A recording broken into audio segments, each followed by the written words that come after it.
在电影《封神》第一部中，于适扮演的姬发血气方刚、善良正直，在磨砺中一步步成长，而这也正是于适演艺经历的写照。大家好，我是演员于适。《封神三部曲》应该是第一部神话史诗类型。这么大的投资，他敢用我，错男一号。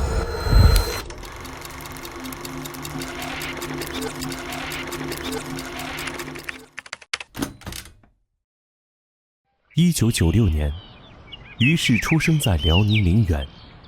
和这座辽西小城里所有向往安逸的家庭一样，于适家里的期许无非是希望他好好上学，然后做一个公务员。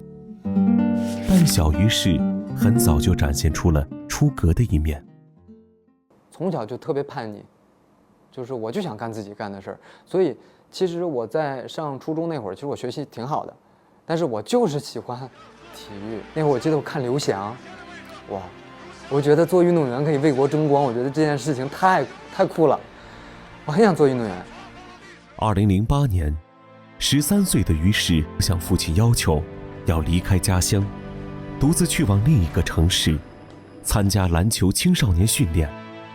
这一待就是5年。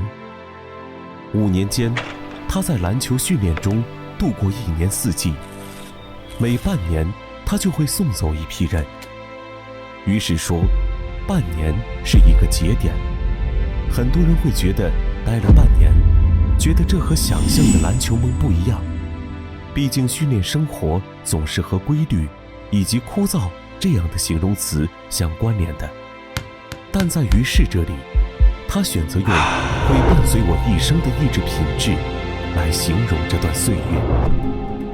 也正是这份坚持，在千淘万漉后，于适的沙滩上出现了一份格格不入的情景，那是命运赠予逆流而上的他的第1张入场券。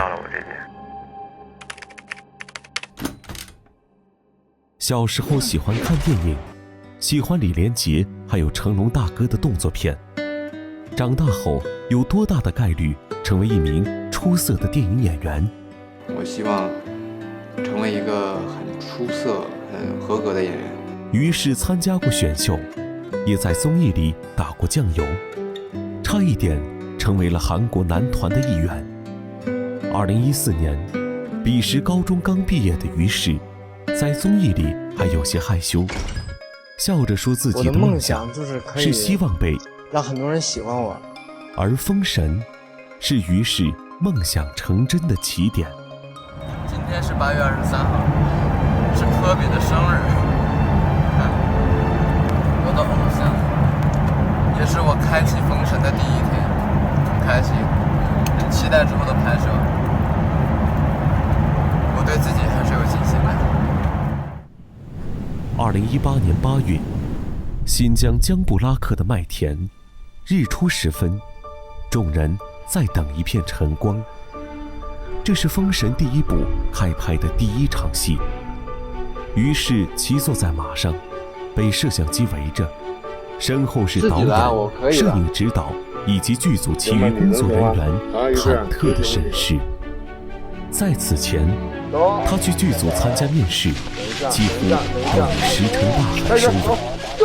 而在这一场戏中，他是万众期待的主角。于适，蛮好。我不想让每一个人失望，那么多人信任我，现场所有人都在看，那一刻都在看于适到底行不行。如果这小子不行的话，可能就会换掉我。我能看得出来，每一个人的眼神都是说，就是你可以。还不错，你真不错。这是跑得不错啊，跑得不错啊。全部没有一个替身镜头，全部是于适自己完成。他完成的不错，始终能保持非常强烈的感情和充沛的体力去完成每一次的拍摄。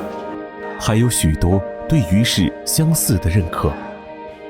表演老师刘天池认为，于适写的激发人物小传很精准、生动而富有感性，可以从他的文字里感受到他对自己的严苛程度非常大，非常有毅力。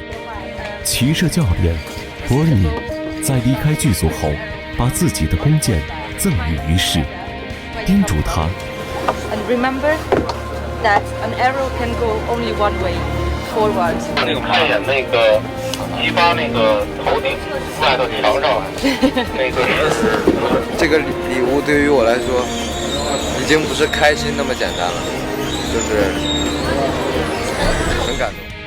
动作指导桑林，则是于适误认为在训练营时期讨厌自己的人。爱才心切的桑指导玩命给于适加餐，但于适没有任何怨言。他有一股压不住的气，觉得谁也练不死他，随便来。5年后，封神亮相第17届 FIRST 青年电影展，桑林才向于适透露，训练营所有的评分，于适都是排名第1。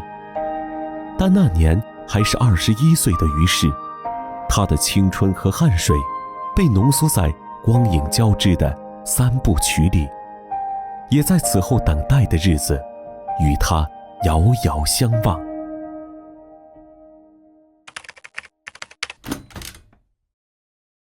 人们用洗钱电影的死亡开局、筋骨安利后口碑回潮，以及中国神话史诗电影品质认证来形容封神上映后3个阶段。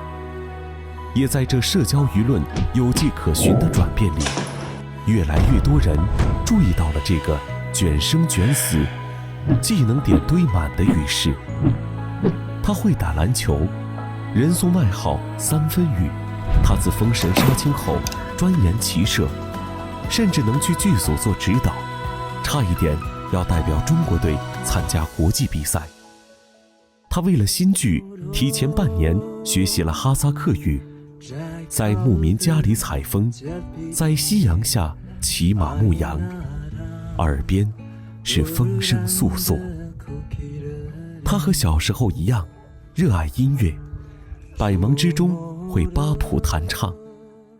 他似乎永远兴致盎然，生机勃勃，在无人问津的日子里，也孜孜不倦地分享他眼里的美丽世界。在慕氏达格峰上常跨过山河大海，记录下新年球场上绽放的烟花，也把等待多年的怀疑、苦闷和和解，通过一场场挥汗如雨的扣篮，以及一首首深夜的吉他弹唱，留在了自己的社交平台。只是这一次，乐观和积极不再是孤独的奏鸣，而是加入了更多响亮的和声。那个1分钟做80件事，动辄手忙脚乱的感谢粉丝，会向支持自己的人90度鞠躬的人，也得到了粉丝一天比一天更加丰沛、热烈的回应。他们与有荣焉地介绍道：“大家好，他叫于适。” Bob Dylan 曾在歌中唱道，一个人要经历多长的旅途，才能成为真正的男人。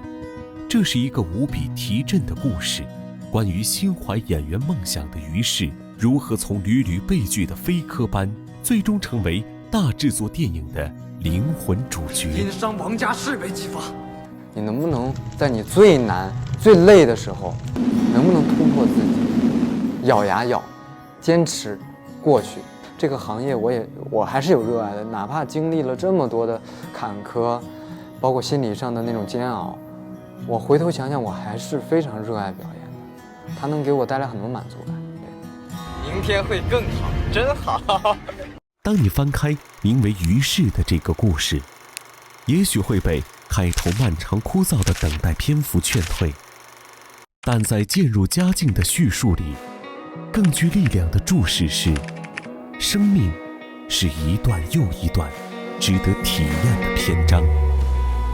那个在青岛，在凌晨5点，在人生际遇起点一遍遍追问充满鲜花的世界到底在哪里的少年，正在成为广袤鲜花世界的一部分。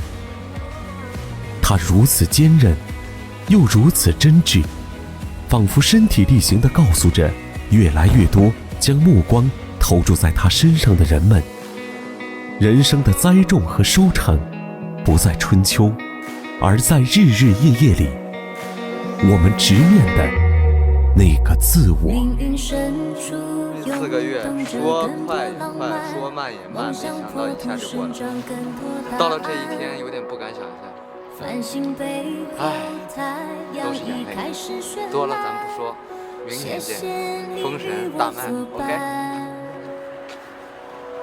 再见。